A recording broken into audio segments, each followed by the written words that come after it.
Assalomu alaykum hurmatli televizor ko'rguvchilar. Uyg'ur televiziyasining kundalik xabarlarini ko'rishinglarni qarshi olamiz. Uyg'ur tutqunlarning ishkiri o'lkalarga elib mengilganligi haqidagi sin ko'rinishi oshkorlandi. Qo'zg'at Altay Birlashgan Davlatlar Tashkilotining lagerlarga tekshirgich amaldor avatishni talab qildi. Robiya Qadir xonim Amerika Avom palatasining raisi Nancy Pelosi bilan ko'rishdi. Kanadada Sharq Turkiston birlashmasining o'rlashtirishida Hong Kongliklarni qo'llash namoyishi o'tkazildi. Tövəndə diqqətinizə xəbərlərimizin təfsili məzmunları bolsun.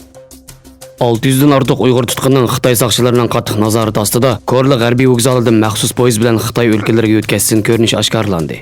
Yaqında ijtimoiy taratqularda keng tarqalgan mazkur sin ko'rinishining durun, ya'ni ushqisiz aeroplan orqali bo'shliqdan tortilganligi ma'lum bir hacker tarafidan YouTube to'riga chiqarilganligi ma'lum bo'lmoqda. Olam xabarlar to'rining ma'lumotlariga qaraganda, mazkur sin ko'rinishining rostligi aniqlangan. Ya'ni Uyg'ur tutqunlarni Xitoy saqchilarining nazoratida derizalari poyatlangan maxsus poyezdga olib chiqayotgan o'rinning Korli G'arbiy vokzali ekanligi ilgari surilgan. Egilinishcha mazkur sin ko'rinishi 17-sentabr kuni bo'shliqdan tortilib, shu kuni hakkerlar tarafidan o'g'irlangan va YouTube to'riga yo'llangan. Shundaqla ijtimoiy taratqularda keng turda ko'rilishga va hambaharlanishga boshlagan. Mazkur sin ko'rinishida 600 nafardan ortiq Uyg'ur tutqunlarning birdek chesh tushirilib, guruhlarga bo'linib, o'xshamagan ko'k, oq va boshqa rangdagi mahbus kiyim kiydirilib, ko'zlari qora niqob bilan to'sib etilgan. Har bir tutqunni ishkidan Xitoy soqchi qo'ltiqlab poyezdga olib chiqqan. Sin ko'rinishini yaqinlashtirib qaraganda ko'k kiyimli tutqunlarning dumbisidan Qashqar tutib turish o'rni degan Xitoycha xatlar besilgan ekan. Kuzatuvchilarning ilgari surishicha, bu Xitoy doiralarining Uyg'ur tutqunlarni Xitoy o'lkalaridagi turmalarga turkumlab o'tkazayotganligi haqidagi eng yangi va sin ko'rinishlik dalil isbot ekan. Erkin Osiyo radiosi munosabatli o'rinlarning o'tgan yildan buyon ko'p qatimliq surishtirish orqali Xitoy hukumatining Uyg'ur tutqunlarni turkumlab Xitoyning Heilongjiang, Shandong, Shanxi, Gansu, Henan va Sichuan o'lkalaridagi turmalarga o'tkazganligini dalillagan edi. Xitoy doiralarining 2017-yilning oxirida oylarcha Sharq Turkistondan Xitoy o'lkalariga qatnaydigan yo'lovchilar poyezdiga bilet setishni to'xtatganligi. Bu mezgilda ularning Uyg'ur tutqunlarni turkumlab Xitoy o'lkalariga o'tkazgan bo'lishi mumkinligi ilgari surilgan edi.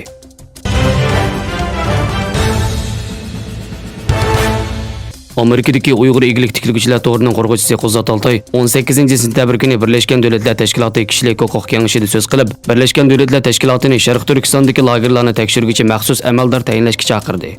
U bu yig'inda Xitoyning Sharq Turkistonda insoniyatga qarshi turish jinoyati sodir qilayotganligi, Xitoyning o'tgan yili 67 yoshli tijoratchi dadasini tutqun qilganligi, uning hozirgacha izlarining yo'qligi, Xitoyning dadisidek atalmış kasbiy tarbiyalashga ehtiyoj bo'lmagan minglagan egilik tiklaguvchi, tijoratchilarni, doktor Toshpo'lat Tiyevni o'z ichiga olgan olim va tadqiqotchilarni tutqun qilganligi, shundaqla ularning o'lim jazolariga hukm qilinganligini ta'kidladi.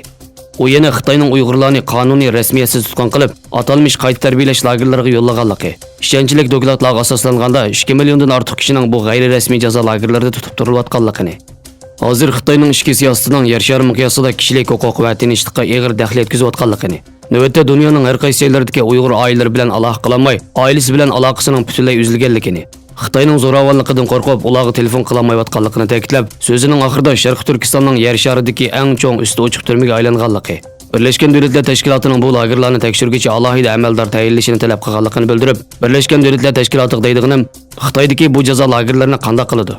Xitoy hukumatiga deydiganim mening dadam qayerda deb savol qo'ygan. Qo'zg'at Altay asli 17-sentabr kuni so'z qilmoqchi bo'lgan, ammo u shu kuni yig'in zaliga kirgizilmagan edi. Uning bildirishicha, Birlashgan Davlatlar Tashkilotidagi xodimlar uning 17-sentabr yig'in zaliga kirmasligiga texnikalik qarshilik sabab bo'lgan deb tushuntirgan.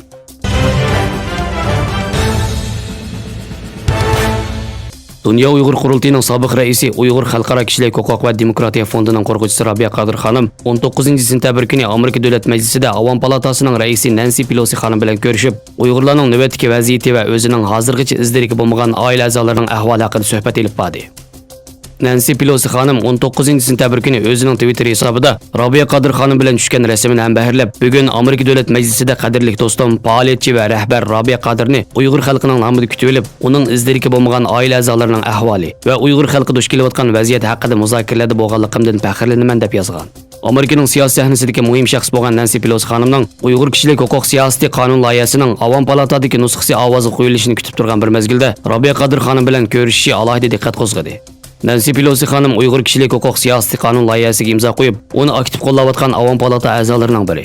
U bu yil yozda Washingtonda o'tkazilgan bir yig'inda, agar Amerika Uyg'ur masalasiga ovozni chiqarmasa, kishilik huquq masalasida o'zining xalqarodagi nufuzini yo'qotib qo'yadiganligini ogohlantirgan edi.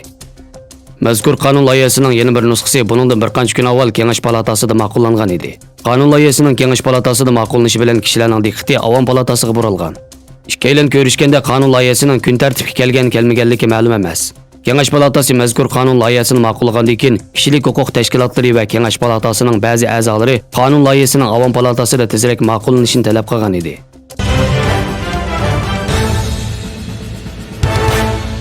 22 sentabr Kanada Sharq Turkiston birlashmasining o'rinlashtirishida Toronto va Kalgari shaharlarida Hong Kongliklarni qo'llash namoyishi olib berildi.